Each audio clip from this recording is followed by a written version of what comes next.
Back training is nuanced and arguably the most difficult muscle group to train correctly. Should you row from the mid-traps and rhomboids? How much should you stretch at the top of a lat pull, chin-up, or a row? Phil Viz joins me today to discuss why training your back optimally is much more complex than any other muscle group on this episode of Between Two Dumbbells. I'd make a deal with God, and I get him to swap our places. I'll be running all that road, be running all that hill with no problem. Say if I only could. I'm your host, Skip Hill, and I'm bringing over 40 years of bodybuilding experience to the table, including over 25 years of online coaching. Backed by popular demand, the only guy who can even begin to challenge my verbosity, the one, the only, Phil Viz. Ladies and gentlemen of the audio radiance, you're Between Two Dumbbells. Backed by popular demand, Phil. They were asking for you. I don't know why. I guess they like torture. I told you before. I'll say it again. I don't like to have people on that the viewers like more than me, but here we are. Had something come across my brain the other day while I was driving. I'm not going to go down the whole driving, flight, and taking a shit thing like I did before. We'll leave that out. But I got to thinking, 40 years of training, 42, but who's counting? Long time. I should be a lot better than I am, but it is what it is. And I got to thinking about back training because it's always been kind of, it's been a huge weakness for me anyway. I got shoulders this wide. Thanks, Mom. Appreciate you. But I got to thinking about it, and it occurred to me. What's that? It's easier to fill in. That's what they say. It's not working as well for me. I got actually corrected by the judges because my scap spread so much when I would open up my lats that it would spread my chest and thin it. So they're like, maybe don't open up so much. That's where Dante I would love for a judge to give me that feedback, but I've never heard that feedback, Phil. That's where Dante was cracking jokes about the judges saying I was too wide. Yeah, that's I'm a bit jealous. So here's my thought. I'm thinking about back training. I'm thinking, okay, this is the only, at least as far as I can tell, the only muscle group where when you're doing back exercises, you don't get a chance, the muscle doesn't really get a chance to rest. Like the bottom of a dumbbell curl. There's a bit of a rest there. Top of a bench press or a dumbbell press. Yes, there's still, the muscle is still working. It has to be, but it's not, it's still a rest point. You can take a few breaths. You can wait a few seconds to get another rep, but you can't do that with back. You can wait a few seconds, get a breath, but you're in that stretch position, which arguably that lengthened position, the most fibers are firing, right? So you don't really get a break. So then I got to thinking even deeper about it. And I thought, time under tension. I think I haven't measured it, but I think my back exercises from a time under tension standpoint are significantly lower than any other muscle group I train.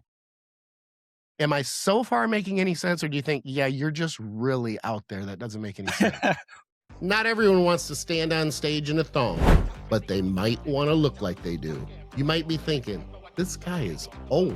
How could he possibly get me into my best condition, teach me how to optimize my training, and save me time while doing it? Reach out to me and let's discuss your goals for 2026. 25 years of online coaching, 41 years of training, 35 years of competing. That's a lot of experience and wisdom. Reach out and let's discuss your goals. This is a little bit out there. So whenever you're standing at the top of a squat or at the top of a bench press, you have that compression through your joints, right? So think of it like pillars. So they're kind of supporting everything. But I mean, your chest is still flexed, or that weight would drop, and your legs are still engaged, or your core is still engaged, or that weight would fall, right? So it's engaged. It's not engaged to as much of an extent, right? Now with back, we don't have that compression, but it is still pulling on our back muscles. Now you could disengage and kind of like, let your shoulders roll forward and protract and, take the tension. But that's kind of dangerous. You'd probably get hurt. So now as far as the time under tension thing, what matters more is time under significant tension, not just time under tension. So it's not just like, I could keep many muscle groups under tension for a very long time. Doesn't mean it's going to grow. So people really mistake that. A lot of people will take terminology and they'll just run with it. Like a lot of people on the internet, like time and attention became so popular for like 10, 15 years, but they kind of butcher it. If it's not significant tension, then it's not going to do anything, right?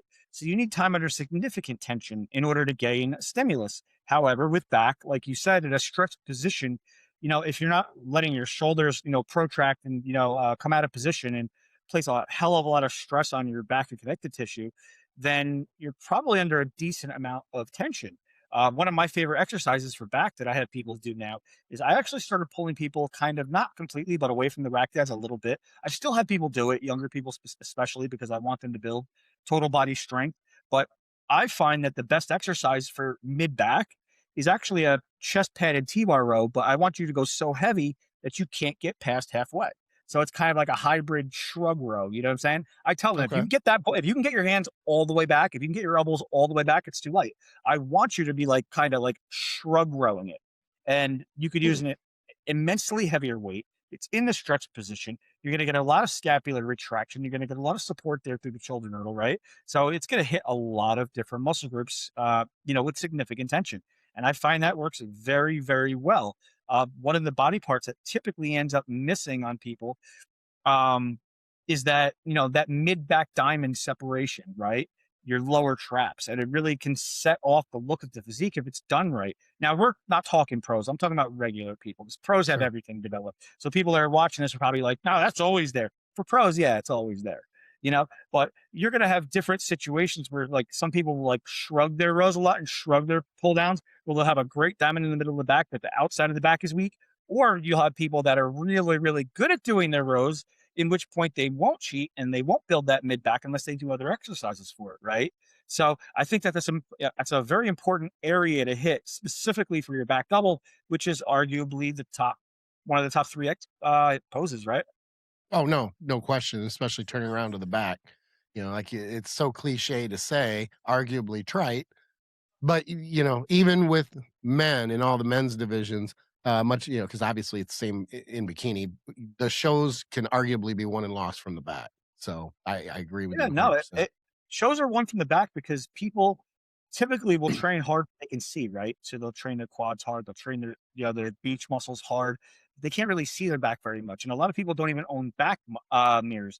I make all of my high-level competitors and pros get back mirrors. And don't tell me you can't. Don't tell me you can't figure it out. Figure it out. Because, it's going to make a big difference in being able to pose, but it's also going to make a big difference in motivation, right? How many times are we in the mirror and we're like, oh, I could use some more upper chest and this and then we go to the gym, like driven on that.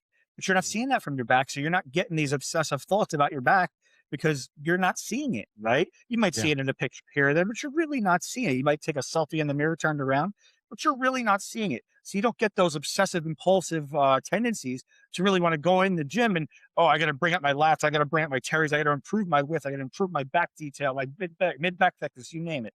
But they're not seeing that, right? So I think that it's important to be able to see it, from a motivational standpoint, also from a development standpoint. You know what I'm saying?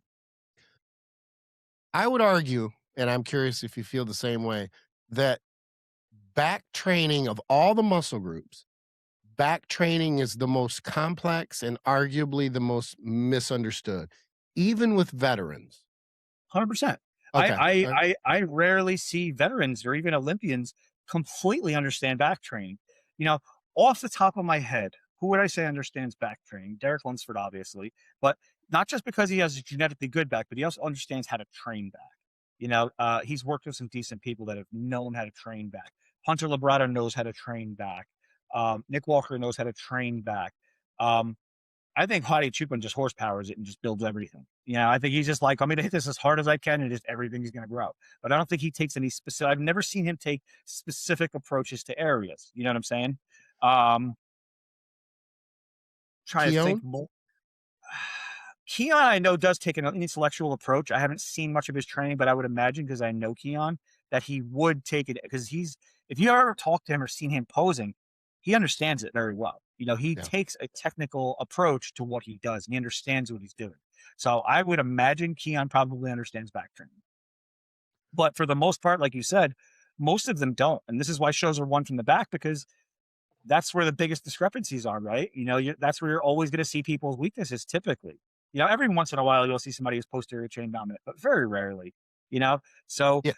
backs are going to win shows because most people have a weakness there somewhere. And like you said, it's so complex that you could have strong lats, but weak teres, you could have weak mid traps. You could have, a very thick back, but not very wide. You could have like I had when I worked with you, a very wide back, but no thickness, Sure. So well, and a good upper back and lats that are just non-existent.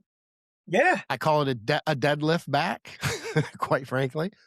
And I think it's one of the reasons that, I've pulled away from standing behind deads years ago. And I'm not saying they're not of any value. What I'm saying is from a bodybuilding standpoint, I don't think they should rank very high. You might have a different opinion because you were a damn good puller and maybe still are. I don't know what you are now because I don't see you train like I used to for all those years. I have a complex perspective on this, and I'm pretty sure I'm right. So depending on how the person deadlifts is going to depend on if it builds their back. So I have a client, Luke Carroll, for example, who swears by deadlifting for back, and he's got a phenomenal back. But if you ever watch him start the deadlift, his back's got a curve to it, right? It's not completely straight. So what he does is he flexes and extends the spine as he's deadlifting. So you'll see his spine roll forward and then extend back. So he's actually getting some protraction and some retraction, and he's flexing the spine as he does it. So he is getting a little bit of shortening and lengthening to it. Whereas a lot of people try to lock it into place and then try to just lock their posterior chain in and horsepower it up. You'll lift a lot of weight, but you're not going to get a lot of stimulus. However, I like to use deadlifts simply for total body power and stimulus, simply because of, different aspects like stability and things like that. But I also think that rack deads are still a great thickness exercise. But these things are going to translate. If you can rack dead a lot, you're probably going to have pretty strong hips, right? And then which is going to help you with your squatting and things like that. It's going to translate. But a lot of times you're always going to have this weakness, this weak muscle that's going to compromise a lift. I'm going off on tangents here, but I will oftentimes when I have somebody bench pressing or not bench pressing, I don't allow that, but training chest, for example, and their chest is weak. But what I see is that they're failing at the midpoint of all their pressing. So what that's telling me is their triceps are too weak to load the chest the way that they need to. So I actually start strengthening the triceps and pushing the pressing weight up, and all of a sudden the chest grows, So a lot of times it's a matter of eliminating the weak point. That's, the weak point in the chain that's weakening the chain. And then more weight can be used, more intensity can be used, and then everything grows, right? So I think that that's going to be a very important aspect as far as, what's holding you back. Okay, now going back to the mechanics, I think we can both agree that it still should not be, there should not be any curvature. I see what you're saying, that adds, I don't want to say strength to the back, but there's the fact that the spine is flexing. There's a powerlifter deadlift, and then there's a bodybuilder deadlift, in my opinion, right?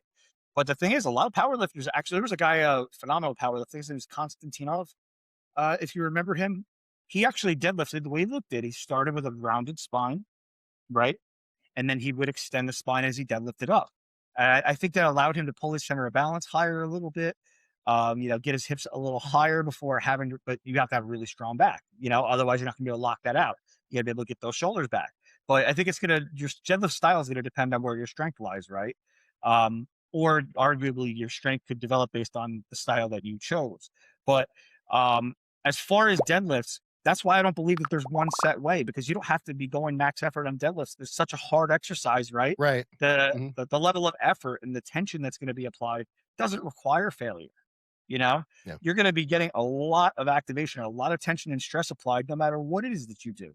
So I would prefer to have a little flexion and extension of the spine, just so you can get a little bit more back, movement shortening and lengthening. Just to get a little bit more targeting of the muscles, right? Rather than a static isolation contraction, we get the muscles moving a little bit. Sorry, I didn't articulate that very well. But this is not something I commonly teach because it's just too hard to teach. People are not going to get this. Sure, and there's a pretty big risk if they get it wrong. I completely agree. We're going to put up. I'm talking about your thoracic spine. I'm not talking about your lower back. Okay, all right. Because I do, and we're going to put up visuals to show, because I don't want anybody coming away from the show going, oh, okay, I need to round my back more. I don't even bring this up with clients because again, I don't want them to mess this up and get hurt. Yeah, Right? exactly. It's very hard to teach something like this, because look at the misconception we just had. I until I realized that you were thinking lower back, and I'm like, no, I mean thoracic spine, which is your upper back, is the part that's rounding, not your lower back. Yeah. So if you're And shooting that's your a hips up, huge thing. that's a huge difference. You're shooting your hips up and rounding your lower back, yeah, you're gonna get hurt. I'm talking about the thoracic spine, the upper back. So it's gonna allow you to posture up a little bit more and not be pulled so far over top of the bar. It's gonna give you a little bit more leverage. But again, you got to be able to get those shoulders back at the top. I have recently put deads back in after years of not doing it. I basically came to the point where I'm like, I'm not going to do deads to move big numbers as my goal, but I wanted them back in because I wanted more stabilizer strength, especially through the posterior chain, because I thought, I'm getting older. I've been doing this for a long time. And when I'm relying on things like belt squats and stuff because of a knee injury in 2020, and I just, these days I stay with what doesn't or can't potentially me up. So, and belt squats have been good to me, but in doing that, that has taken away, even though it's helped my quads, has taken away from my posterior chain, big time. So I put them back in with the thought of, I'm going to finish with them. I just think that's a bodybuilding thing. You may disagree. I don't believe that opening with deads is a great idea, because I just think it takes so much out of you that it doesn't leave much for the specific and detailed work to follow. It's take way too much out of you. And the funny thing is that I actually just put squats and deadlifts in for the same exact reason that you just had, is the fact that I just want to be functionally strong, right? And I want to be strong, and I want to be stable and functional through all ranges of motion. But I don't train back anymore, and I don't train legs anymore, simply because I don't care. I beat my legs. I had 32-inch legs. I beat my legs up so much, and you saw what I did to myself training legs. Oh yeah, because I didn't have the greatest genetics, so I had to kill myself to train legs. So I tell people, like, I trained legs enough for a lifetime. I'm good. But I want to squat and deadlift just to stay strong in those movements. Now, when I say I squat and deadlift, I'm talking about I'm doing 2 sets of each per week. Oh, okay, all right. Yeah, like, and just ballpark me. And I'm not max, like, I'm talking about deadlift, squat, probably 225, just to make sure that I can, can I move up to 315? I'm sure I could push it up there to there, but I don't care to, I just want to make sure my body is uniformly strong. I have no weaknesses and no imbalances in areas that are going to eventually cause me to decline. Fair enough. I want to go back to the back training, because you touched on something that I have, and it's hard for me to do, but I was patient and I'm waiting. I'm like, I got to keep this on my brain, and I can't keep things on my brain very well sometimes, but I did keep this one. A debate came up not long ago with people I respect, good trainers, but we had differing opinions on the stretch at the top of a chin or a lat pull. And it could, we can even go down the path of the row as well, but let's focus on the chin and the lat pull. In that stretch position, what does that look? What is the stretched position? Is it a relaxed position where the shoulder blades are up as high as they can go and you're almost, for lack of a better way to explain it, shrugging at the bottom? Or should the scapula remain low and the stretch position is still maintaining all that tension? Notice how I set that up. But yeah, I see you nodding. I think we're on the same page, right? You know where I'm going to go with this is the fact that I have commonly found that, people that will shrug up on their vertical movements are losing tension. They're just releasing tension at the most critical point, right? Are those muscles still engaged? Yes, to some extent, but they're not going to stay engaged to the point where if you keep your scap in place, keep your shoulders down. So I tell my clients, like, when you're extending, this is strict. This is not a stretch. You're stretched here. Keep the shoulders down, keep the back muscles engaged, and then drive from there, right? This goes back to, like, these little science-based lifters now. They're getting crazy with the whole overdoing everything. And I always say, I have a common saying that I say to my clients is, don't be a meathead. And what that means is, don't overdo it. If I tell you I want you to get a stretch on dumbbell flies, it doesn't mean touch the floor with the dumbbells. Like, people are like, oh, you stopped the bar 2 inches off your chest. You're not getting enough of a stretch. I'm pretty sure it's still stretched there. Like, how much of a stretch do I need? Like, how do you know where that becomes detrimental? At what point? I think it becomes detrimental at the point where it becomes dangerous and, it's more passive, right? And then we don't have much control over it. We become weaker, and that's where we get hurt. Where does everybody get hurt on a press? At the bottom, that bottom little inch or two. So I just remove the inch or two. You know, I've never, I think I had a pretty damn thick chest. I never brought the bar to my chest. I never brought my hands to my chest ever because I would lose the contraction. Well, and is that not related to size too? I remember back in the day, and I was happy to see John Meadows brought back regular old school bench dips, right? And I immediately hit him up. I'm like, how the did you get into that position? Though, and he just laughed about it. He goes, I fought just to demonstrate the exercise. Because when I first started, when I was a teenager, man, that was just something that if I didn't do those, I didn't train my triceps that day. And then as I got bigger, exactly, 2 benches, you got your feet up on one and you're doing bench dips, right? And, you know, back before hammer strength and everything else, I mean, we had rock weights, you know, all that type of shit. But anyway, it's something that even like a curl, you know, come on, the bigger you get, and I'm not a huge guy, but there came a point where I'm like, I can't let a preacher curl or a barbell curl go completely straight. I just can't do that. As you gain size, that range of motion has to kind of change a little bit with you. You know what I like to do you know what I like to do instead of a bench dip? I will go on there's a very specific assisted pull dip machine that I like to use because it's got 2 steps on it. So what I'll do is I'll turn around and sit on the steps and put one arm behind my back and press down to do one arm at a time. One side at a time? Oh, dude, it's you're still not my as hand. OCD as I I'm am. still doing a press. I'm still doing a press down behind my back. Yeah. So it's the same thing. It's just, you know, I'm not fighting my shoulders and I'm not fighting my size and all of those up because when you get big, it's tough to do those. That's why you don't see a lot of pros doing them because how do you get your elbows and your hands back that far with all that tension on the front of your shoulders in a safe manner? Now, theoretically, you should be able to do it, but yeah. Well, same with chins. You don't see big dudes doing chins either. That's more so because they're just not strong enough to do it. But with the bench dip, it's a mobility issue typically because when you start to grow, and as you know, as you start to grow, things tighten up. So you have to continually stay on top of your mobility because every time you grow, that area is going to tighten up again. If you don't stay on top of your mobility, eventually you end up with no mobility, you know, and then you end up getting hurt. So a lot of bodybuilders, they get so big to the point and they're tired of fighting their mobility. They kind of let it go. They can't do bench dips, most of them. Mm-hmm. Well, even getting your hands or wrists back on a barbell squat or a Smith squat. I mean, you know, when those front handles came into play, we're like, everybody's jumping on that. Oh yeah. When in reality, you should have that mobility. Or you use your straps. Exactly. Or you use, what is it called? The buffalo bar, the one that curves? Yeah. Yep. Comes down a little bit lower. But that mobility should still be there. That's the thing. And it's funny how I think we respond to things sometimes like, well, we'll come up with an alternative. Well, maybe I should work on my mobility so that I'm able to put my hands on the bar. I'll throw the audience a bone on this one. So one quick way to really fix that is to first just open the muscles up with the bar. Pick the bar up with 135, stand there for 10 seconds, put it down. Pick the bar up for 10 seconds, 135, push your chest up, pull your shoulders back, pull the bar down, put it back. But then when you go to do your sets, take these 2 fingers off. These 2 fingers down, these 2 fingers come off.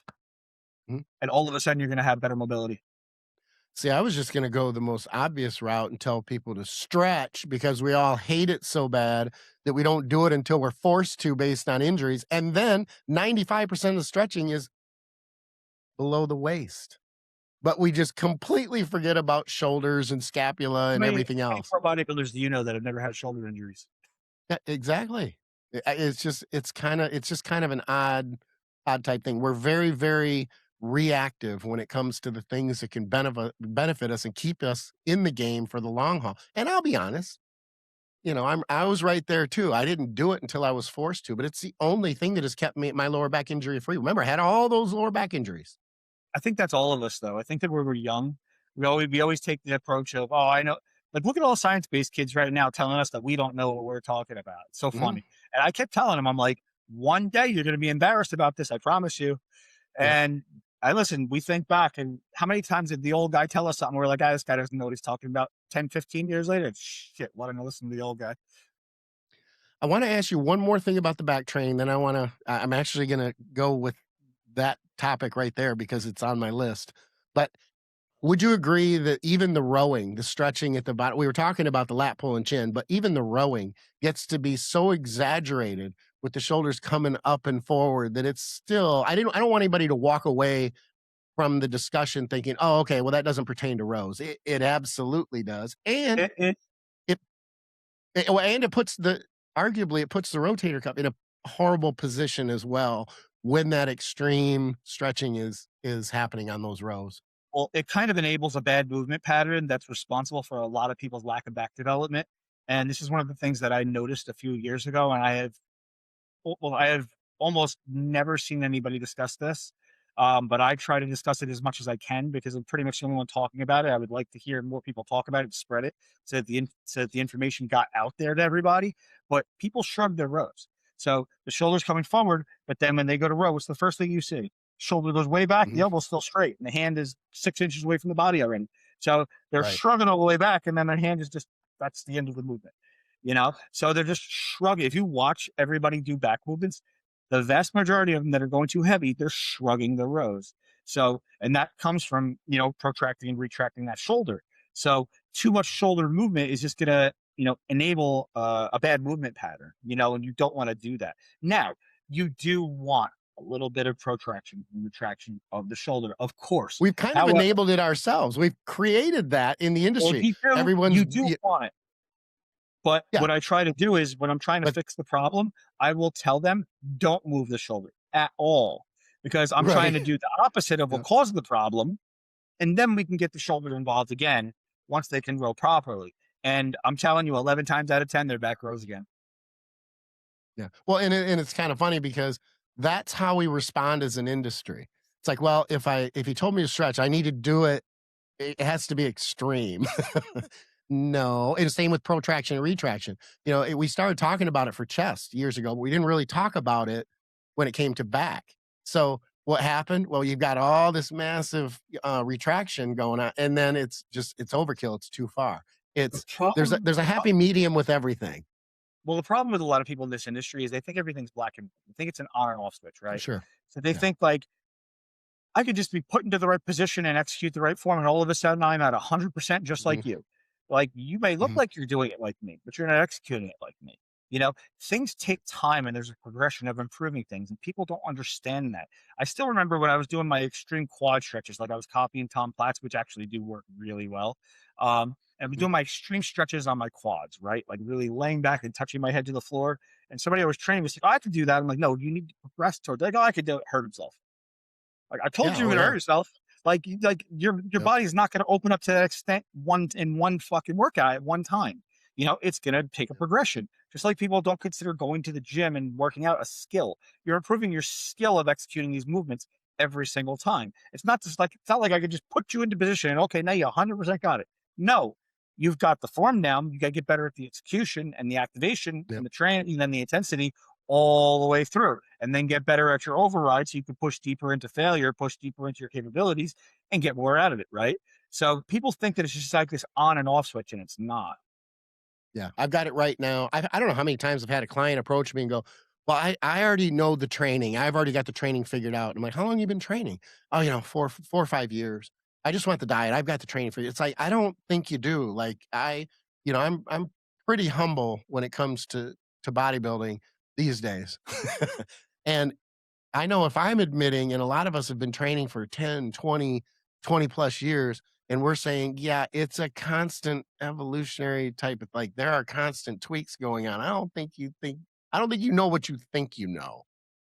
And not only that, they're not able to catch all the mistakes that they make either. So a lot of times whenever I get a new client, one of the things that's mandated in my programs is you have to send me a video of all of your top sets for the first week, which is going to come out to like 20, 30, 40 videos. Right. Yeah. And then what I do is I will demonstrate in my living room. I'll just, whatever I need to do, I will send videos back. And I'm pretty shocked if I send back less than 10. Yeah. It's a hell of a time commitment too. It is, but you know what? I've always believed this. Like when I used to build personal training departments, they used to bring me in to fix the departments, right? I wasn't one of those guys that just got to have a nice gym and a nice department because I was better at what I did. I was expected to fix the broken ones. So whenever I would train, something would be broken, always. So I would end up having to really put in a lot of time at the beginning, right? But then by month 6, I'm kicking my feet up on the desk because I had set it up in such a way that it runs itself, right? So when I get a client in, I want to make sure their training is the way that I need it to be from day one, or even way back to 2000. What was it? And a lot of fucking coaches hated me for this, by the way. Like 2016, when I started having all my clients send, I realized, like, why isn't this guy growing? Like, what the hell? Like, what am I doing wrong? You know those situations. You're banging yourself on the head. You're like, sure, God, I suck. Like, I'm not a good coach. What am I doing? Yeah. Do I know what I'm talking about? Yeah. And one day I just had an epiphany. I'm like, send me a workout video. Like, and them they're training like terrible. I'm like, oh, that's the problem. So then I checked with another one that wasn't growing, same problem. Checked with another one that wasn't growing, same problem. So I realized training was the problem. So I started having all of them send me their training sets, and then I started posting it online. And the coaches online now are, well, if he's doing it, then their clients are going to expect them to do it. So they're fucking hating me right now. They don't want to do it because everybody else, everybody else's clients now are going, well, why don't you review my lift like he does? So the coach, no, I do that. Yeah, send them to me. But they're secretly cursing me out behind the scenes because I just tripled their workload. But the fact of the matter is, what it's also done is it has increased the quality of coaching, at least at the higher level, over the years. Because back in the day, I mean, I'm not saying we did, but you could crap all over clients as long as you got them results. You could, and I saw it. I know you saw it too. So there is one benefit to the giant sea of turds in relation to the amount of trainers out there, is it has pushed that top tier to be able to do the things outside of just getting results. Because a lot of people can get results. There's, obviously you get better results. Okay. But there's a lot of people who can get results, but you have to cover so many other things now these days to be considered a good coach, with the rapport with your clients and things like that, and tweaking those things and putting in the time. That commitment is there versus, well, just do what I told you to do. Why are you questioning the process? Here's something I've actually never mentioned on a podcast before, is back when I used to teach Geared Up back in 2015, I taught the first educational podcast, I think, in like the history of our fucking sport, every single week for an hour on Geared Up. And I did 30 episodes. But in my mind, one thing that I never mentioned was I was actually trying to raise the bar. I was trying to force all the coaches to have to do the right thing. So I would mention things, and I would say it in such a context, like, your coach, like, all coaches should be doing this. All coaches should be doing that. Because then all the clients are going to run back to their coach and be like, do you do this? Oh yeah, of course I do this. Yeah, sure. So I'm just a little more subtle about it. I just do it. And then I look, don't go back and tell your coaches to do it. I'll do it as long as I can until they figure it out. I'm going to do what they're not doing, that type of thing. So here's the thing, is one of my goals this year with the educational platform that I'm going to be launching and everything is I've already numerous times pushed the bar up because I want to, me, I want to make a difference in the industry. It's not just about money. I want to know that I made this game better. So I am really, really in numerous ways going to push the bar up. And I think a lot of people throughout time didn't want me to kind of gain notoriety and be as known across the industry, because then they would have to live to my standard, right? So they prefer that I be kept a secret and like not as well known, because I've always done a lot of things that other coaches don't do, and then clients are going to wonder why they don't do what everybody else, why their coach isn't doing what he's doing, right? But I'm going to consciously and purposely make a big push this year to make things mandatory for coaches, like reading blood work, for example. They're comparing the ranges. That's not how you read blood work. Like, oh, this one's in range. That's not how you, like, blood work tells a story. And it drives me nuts when you get incomplete blood work. And I'm like, I can't read this because I'm missing fields to read it. I will not read it until everything is together. Yeah. Yeah. Like, like we're looking at thyroid and they give you like free T3 and TSH and that's it. But that doesn't tell me shit. Yeah. I know your thyroid. I always say it's like a puzzle. All these markers fit together to tell a specific story. If this one's slightly out of range, or it's even high normal, people miss high normal or low normal. It's within normal range, but it may not be optimal. Example, this can be, it fits with this number over here. If your HDL is like 55, 60 plus, and then your LDL range is up to 100, right? But if LDL is sitting like 120, but your HDL is like 55 plus, that's not that big of a deal, right? So everything is functioning properly. But the blood work would tell you you're out of range, right? Or so will the doctor, though. In fairness, I had a friend the 2 doctor days will ago. tell you that too. I had a friend 2 days ago freak out and text me and goes, "My freak test is out of range." I'm like, "That's not a bad thing," because it was high. Yeah. So like Yeah. they don't understand how to read blood work. A lot of these coaches are just comparing the ranges, and that's all they're doing. They don't actually know how to read the story in blood work. And I want to rate the only way to push to raise the bar is to raise awareness, right? So if enough people and clients in the industry understand what to expect from a coach and understand how to tell if that coach actually knows how to read blood work, that automatically makes all the coaches have to do it or they're going to fail. And that's what I'm going to continue to do. I'm going to make so many things apparent, and I'll just drop this here because it's supposed to be a surprise, but I don't care. I'm going to be doing a series on YouTube, on Instagram called Good Coach, Bad Coach.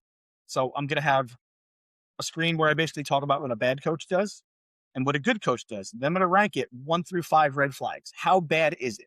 For example, if a coach programs your T3 all out from the very beginning of prep with the titrating and all the doses, how the hell do they know when your metabolism is going to slow down? Like what are you guessing? So, and not only that, not only am I going to tell them what's wrong, I'm going to explain it so clearly and simply that their coach can't argue it. So then they're going to be like, wait, people are going to see this and make, wait a minute, my coach does that. And it's going to start to set off alarms. And yes, people are probably going to be mad at me. People are probably going to argue with me. Who does he think he is? But if you're going to argue with me, debate me. Otherwise you're just emotional. And if they're arguing with you, what does that say? If you're arguing with me emotionally, right or wrong. It's like, I'm not doing that. If you're arguing with me emotionally, then you're not doing anything. You're not saying anything. If you're going to argue with me, say something technical. And if you can't disprove me technically, then I'm right. And a lot of people don't like that. A lot of people watching this probably right now are like, oh, this guy's cocky as shit. I'm just being honest. This is the way it should be. Yeah. And this comes from a good place. I want to improve the industry. And unfortunately, the only way to do that is with pressure, right? No one's going to do this out of the kindness of their heart. You think if I taught a blood work class and made it free, all the coaches would take it? No, they wouldn't. They'll take it if they know they're going to lose clients.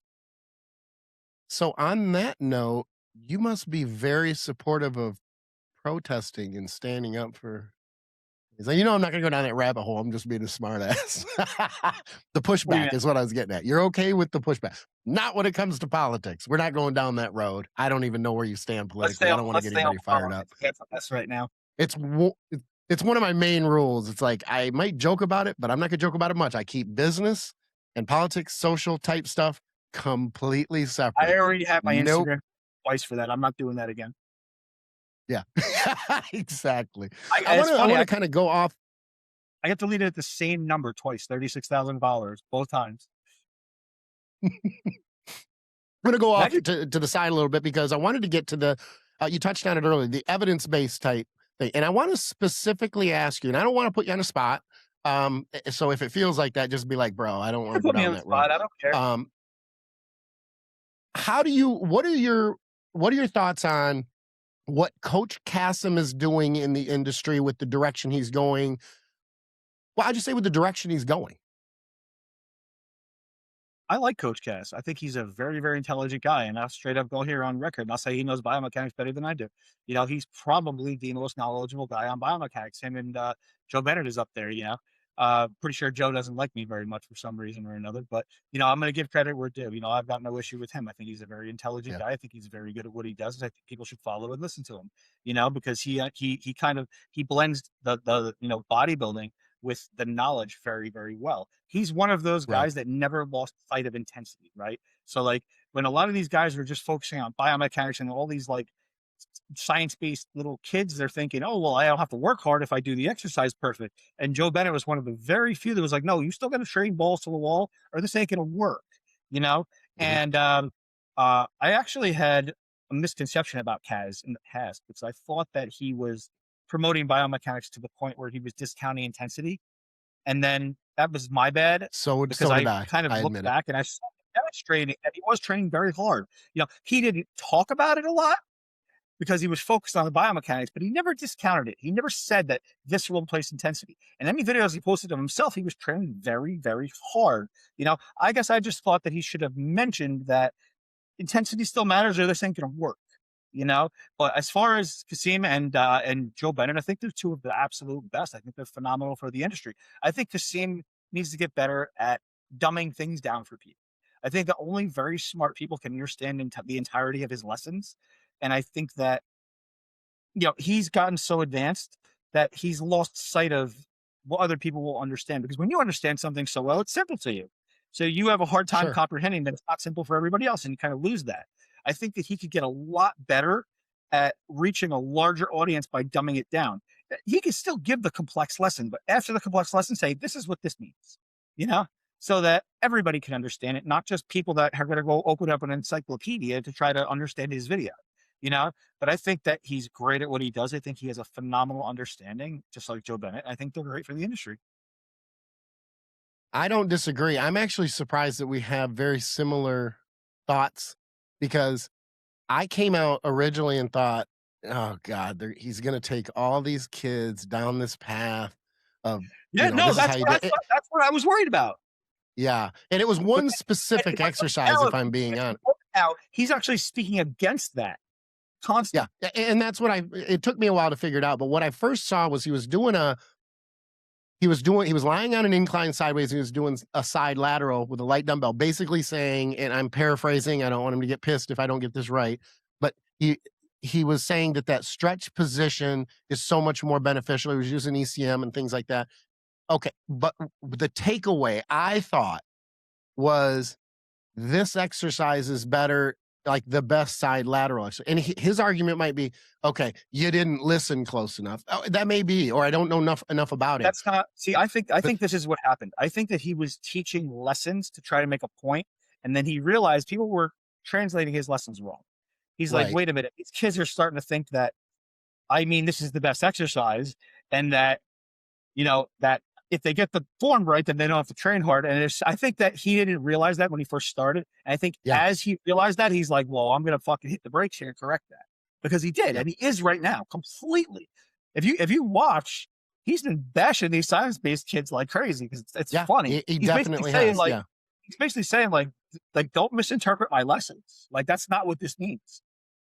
And I think his argument is valid in the sense that, like you pointed out, it is very detailed, and arguably he's speaking at a little bit higher level than most of us. Like, we struggle to understand it. I know I'm like that. It's like, just talk to me like a sixth grader, dude, so I understand what you're saying.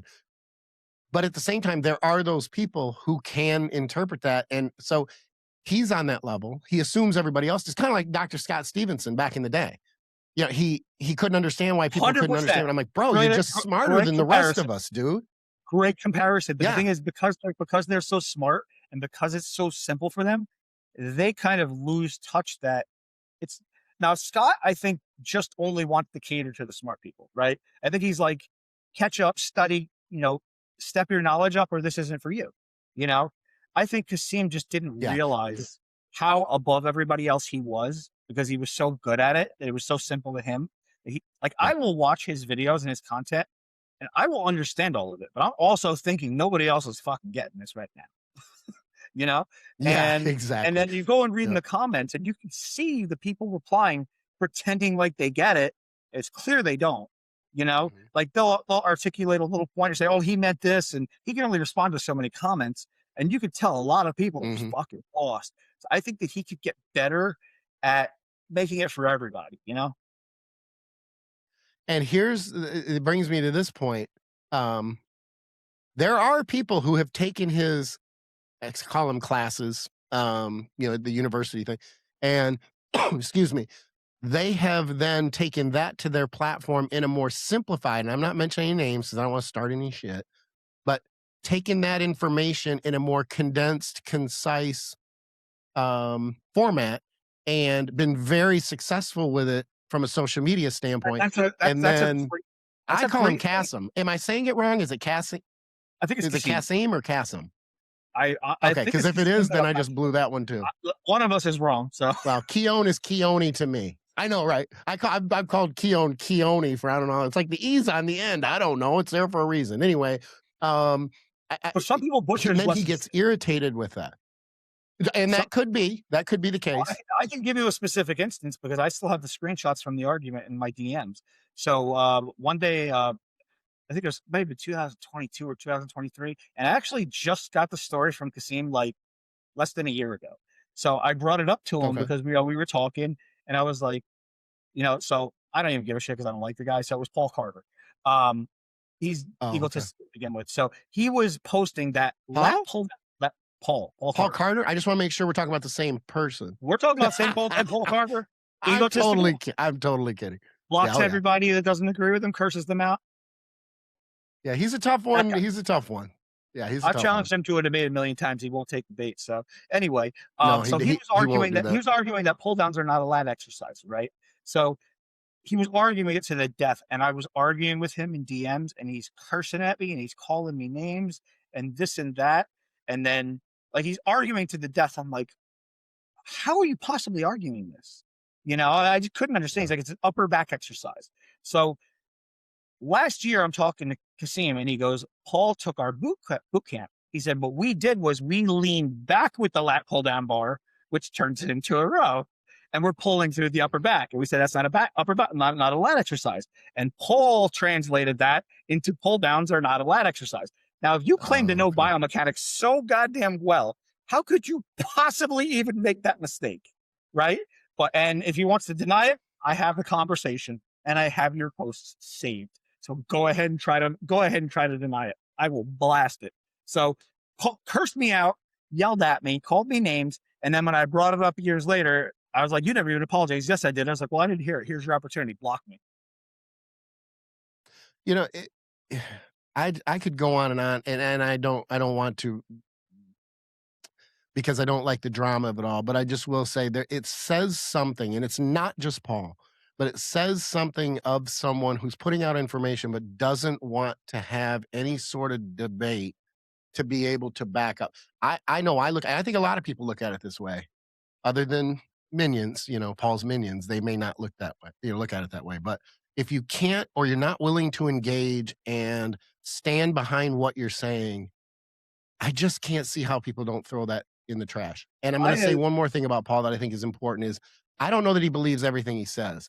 I think that I'm going down this path. I got to be careful. I think there's a fight for relevance. And I think that he sometimes says things that are so dramatic just to pull people in. I don't even know that he believes all that stuff. I'm not going to drop a name. It's a very big name that I know is doing that on purpose to rage bait people to keep the flow in. But I wouldn't put it past him to do that. But the lat hold on thing, he argued with me privately. This is in DMs, not public. So like there was no upside for him to argue that other than ego, and he was wrong. So fact of the matter is, I think he's just egotistical, honestly, and he doesn't accept any type of dissent. And I think it's very important, like you said, if you want to be an educator and you're searching for the truth, it's important to acknowledge when somebody's right? So if I could even show you comments, I don't know if it was yesterday or the day before, I was saying something in the comments. I think we were talking about what was worse, being obese or something else. We were comparing something, or shitty digestion, right? And I was, arguing one point, somebody was arguing another, and then they said something that made sense, and I just stopped and I was like, that's a really good point. Like I'm not going to say that my point was invalid, but I think that was a great addition to this. You're absolutely correct. Yeah. Even the person, I know you know about this, and we weren't going to talk about it, so I'm not going to name a name, but I'm trying to bait somebody into a debate right now. And he won't take it either. We're not going to do it. He won't take the bait, but here's the thing. I specifically said, if you prove me wrong on this podcast, I will, and everybody knows this about me and knows me, I'll pause and I'll just stop my tracks and concede. But you're right. That's it. Mm-hmm. I'm not going to sit there and argue. If you say something and it sounds correct to me or it appears apparently correct, I'm wrong. That's it. I'm not going to sit there. I'm wrong, but this and that. No, that's what women do. Wow. Yeah. You're safe on this show because we only have like 1% of female followers, but they're going to come after you for that one. Yeah, but they all know they all know they do that. If they admit they're wrong, if I did this wrong, but it's because you did this, like it's never just I'm wrong. I'll just stop and be like, I was wrong. That's it. Because you know what? I just learned something now. I'm smarter. You just made me more powerful. Screw it. That's a funny thing because I've been married for 32 years, happily married, which is important because a lot of people can be married 32 years and they hate each other. And my wife is awesome, but she does have, and I've got my flaws. I'm going to be the first to admit it. I have many of them. but it took her a long time to be able to say the word sorry. And I'm the type of guy that if you say or you're accountable to something, whether it's my kids or my wife or my friends, You know what it is, you'll though? stop. I'll go from 100 miles an hour to 0. You know what it is, though? With women, we sometimes will judge them and try to compare their behavior to ours, but it's not fair. That would be like trying to Oh, yeah. compare. That would like trying to be. That'd be like trying to compare a person's temperament that's natural versus somebody who's on 3 grams of juice. Like, how are you going to compare that? Right. This guy's obviously clearly, under the influence of, androgens and very, very aggressive, whereas women have higher estrogen and they tend to be more emotional. And as we know, when somebody is more emotional, it decreases activity in the prefrontal cortex, is where we process logic. So anytime you're emotional, it's harder to your ability to process logic diminishes. And this is not something they're doing on purpose. This is a physiological function. So it's kind of like blaming your wife for being moody on her period. Well, have you ever had your estrogen, have your hormones out of whack like that? Do you know how that feels? They're not doing it on purpose. It's a result of the hormone shift. Just like every guy watching this thinks that they're not susceptible to hormone shifts when they take steroids. Yes, the fuck you are. Yeah. Well, you can even take people who are naturally high for testosterone levels, like NFL athletes and that sort of thing, and look at their temperament. They are very alpha. So there is something. I mean, I hate to say this, and I don't want to go down this political thing, but the whole soy boy thing. There's a bit of truth to that in the sense that, let's be fair. Well, studies do show I know that in my older age, I've become a little softer. Studies do show that one party has significantly higher testosterone levels than the other, so it does explain the behavior. There's always a scientific explanation to everything. It's just, do we understand it, right? Are we able to see it, right? Right. So Are we there yet? One party typically has higher estrogen, lower testosterone. The other one is completely opposite, right? So that makes, I'll just say it. So the right tends to be higher testosterone, lower estrogen. So what that makes people think is they're more aggressive and less empathetic, which is kind of true. That's true. Your estrogen is lower, you're going to be less empathetic. This is why women are better with children, because they're more empathetic. This is why women are better with HR. They're more empathetic, right? So they can understand emotions better than men can. So you could say the right doesn't understand the emotions very well. They don't empathize with people. They don't care how other people feel. Well, based on their hormone levels, that would make sense, right? Whereas people on the left, they say, oh, they're not as tough and they're not as strong and, they're too feminist. Well, their estrogen levels are higher and their testosterone levels are lower. They're acting characteristically towards what they have, So how are you going to blame somebody? Because if you took the guy over here who has the high testosterone, low estrogen, you shift his hormones, he's going to act like that guy. So it's just, they're just a result of their circumstance. And I think you would agree. Agreed. But I think you'd agree too that this is where we need to find where it's not just right or left, but the real shit happens in the middle where we can see both sides and we can get things done. Because the reality is the whole alpha, unempathetic position doesn't work on its own. And you need both. Exactly. And the other side doesn't work on its own either, reacting primarily on emotion. But when we can get together and get in the middle, and I know someone's going to accuse me of, riding that line or, being politically correct. That's not the case. In fact, I go down, I'm not a party line guy. It depends on the topic. I'm like, okay, I'm here, but I'm typically in the middle. What you're saying is the truth. If you took one party and eliminated the other party from the world, that would fuck the world up. Imagine a bunch of aggressive, emotionless, unempathetic people trying to run the world, or a bunch of soft, sensitive people running. You'd need both. Sure. This is why we need men and women, right? Because women are better at things, men are better at things, and we complement each other and we work as a team. If you eliminated one or the other, it would screw the world. We need both. I think that both parties want the other side to act like them, but they don't realize that would wreck everything. Sure. We need both. Yeah. Who's going to get down on the fucking I agree 100%. That's going to be the tough, the rugged guy. It's going to happen. Yeah. No, I agree with you 100%. And that is, I think it's one of society's biggest issues is the other side is wrong. When there's right on both sides, people are correct on both sides. I shouldn't say right, but and let's just get in the middle and let's figure this out instead of just hating each other or picking our friends. They wire their identities to it rather than understanding. Yeah. So it's no secret that, I don't think that I have a party affiliation. I will affiliate with whoever's current belief system I agree with, right? So I have no problem changing left, right, this and that. It's just whatever ideas that I currently agree with. but I'm not going to write somebody off based on, whoever they associate with. So what happens is, it's funny. Like I said, I got deleted from social media because of posting, I guess, right-wing stuff, which is currently what I believed with, but I did. However, now half the people in here are going to rip me apart in the comments, but only half. I had a client sign up with me from Seattle. You see where this is going. That I actually became very tight with over the past year. And we will send each other trigger and shit all the time. We will debate all the time, but it's always respectful. It always ends respectful. And we both value each other. We never cross that line. We never get disrespectful. We never discount how the other person feels. We never treat each other like you're a bad person. So I don't understand why you can't have people that are on the other side that don't agree with you and still discuss it. Right? Because he's as far left as it possibly goes. Like literally as far left as and we can, right? Listen, we can, he absolutely hates Trump. And listen, he's entitled to his opinion. And there is reasons to be mad at Trump, So, I can't blame him. I can't say he's wrong. That's his perspective, his opinion. You can only understand things from your own vantage point. Who's to say that my opinion is not the wrong one, right?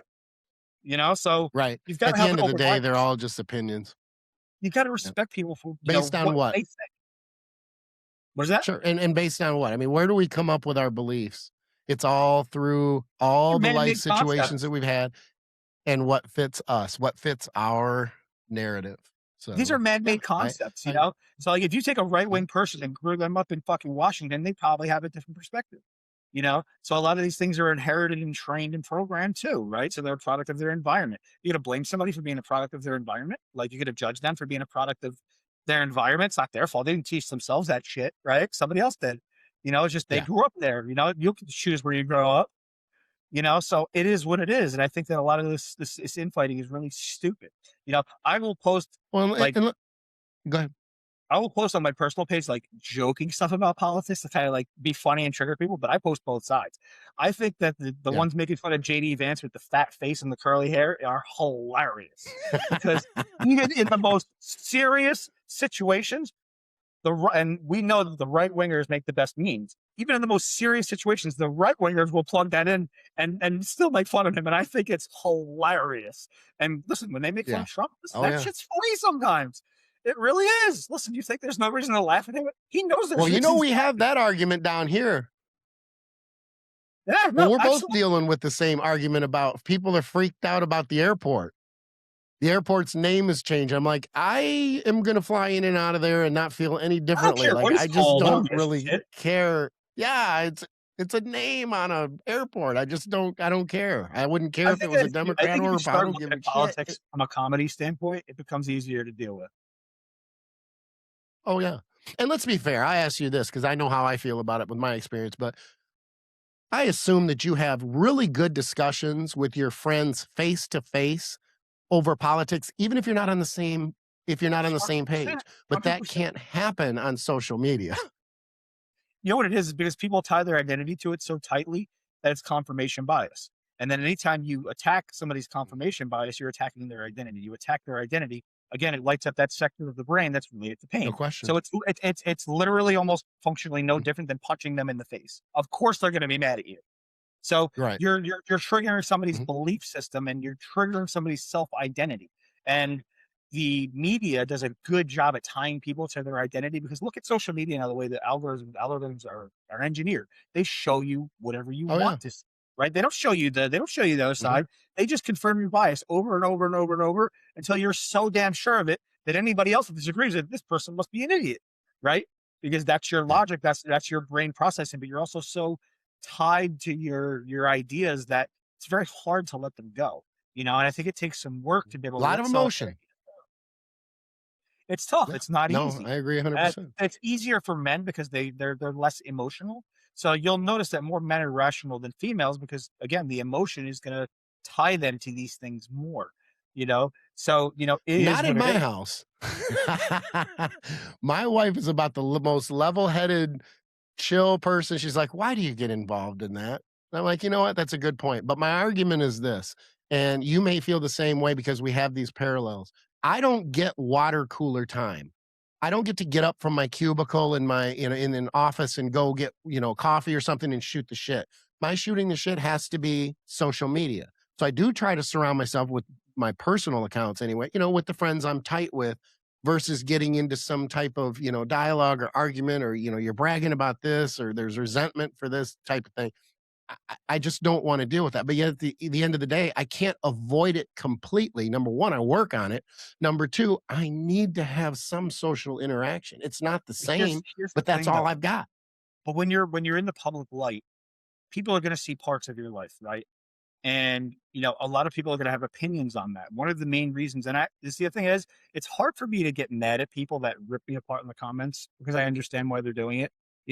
So a lot of times when somebody is insecure and then they see somebody who might be either confident or what they deem as borderline egotistical, that's setting off an alarm in their brain of, I wish I was that confident, right? So it's making them kind of realize something that they're lacking, and it makes them immediately hate you. And again, that lights up the sector of the brain related to pain. So like an insecure person viewing somebody that they think is cocky is no different than like punching them in the face. So they're registering that traumatic response, and all of a sudden they hate you immediately. So when I speak very confidently, I've got to be careful with where I say things very definitively. I should say, I think, I feel, this is what I've seen, rather than this is good point. Because when I do that, that sets that alarm off in people's heads and they get furious right away, and they start to hate me. And that happens, like we were talking about earlier, like if you have nice possessions, like we were joking about our views before we got on camera. We were like, let's show everybody Florida because I have the water in my background. And you're like, somebody's going to get pissed off at that, like, because like anytime you show something that you're successful, you're like, I want people to be happy for me successful.